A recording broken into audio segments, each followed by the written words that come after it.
back, folks. Right, just before the break, we were talking about the games at the Paarl region this weekend. It was the knockout finals in the Paarl region, which saw Lower Paarl up against Paarl Rangers and Young Gardens up against Young Standards. Stanley, for these two teams, Paarl Rangers and Lower Paarl have in fact been dominating in the Paarl region for quite a while now. This year we saw Young Gardens and Young Standards and Riverstones really coming to the table and throwing. Well, we were talking about this a little bit off air, the team life cycles. It seems that Young Gardens, Young Standards, maybe it's their time to shine. Look, JP, that Paarl region is a hotly contested region, and the quality of players that's always been delivered out of the Paarl region, it blows my mind. Where do they get all these players from? And there's always a cycle part of it, but I think Lower Paarl and Rangers has done well over the years. It's maybe time for the other teams to pick up and do a bit of homework and get some of those players to come and play for them. Well, it's interesting that Standards and Gardens, for example, they really did well, in the league stages. But now, since the league, Paarl Rangers, Lower Paarl, they're in the knockout final. They're also coming to the table.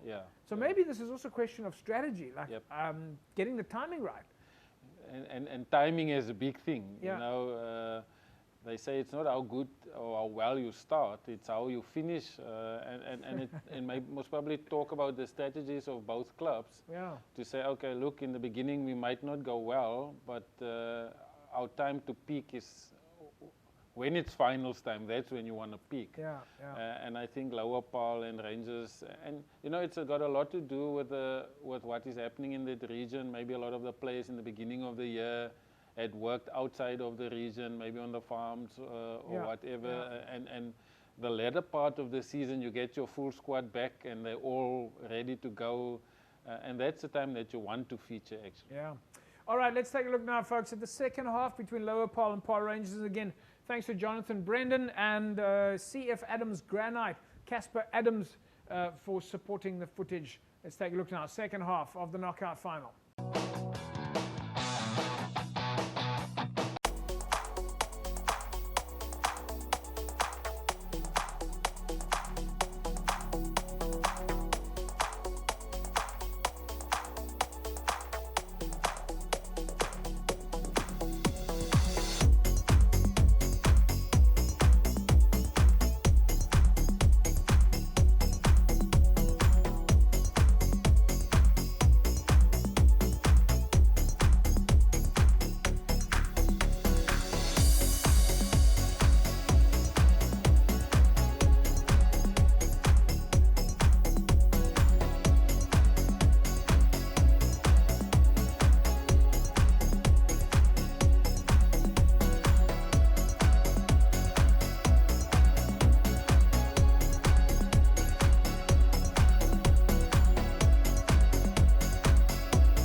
there we go, folks. Final result then going in favor of Lower Paarl. 24 points to 6, coming away with the bragging rights.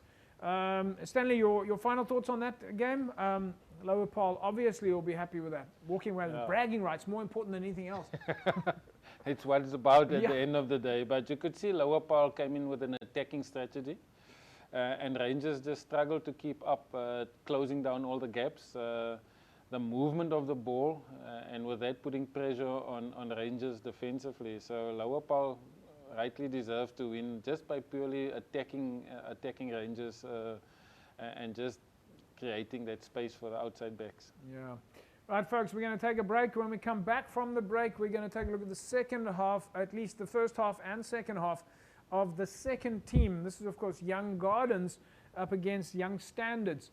We'll talk about the importance of having depth at club rugby. We'll talk about that as well. We'll take a break. We're back in a sec. Don't go away.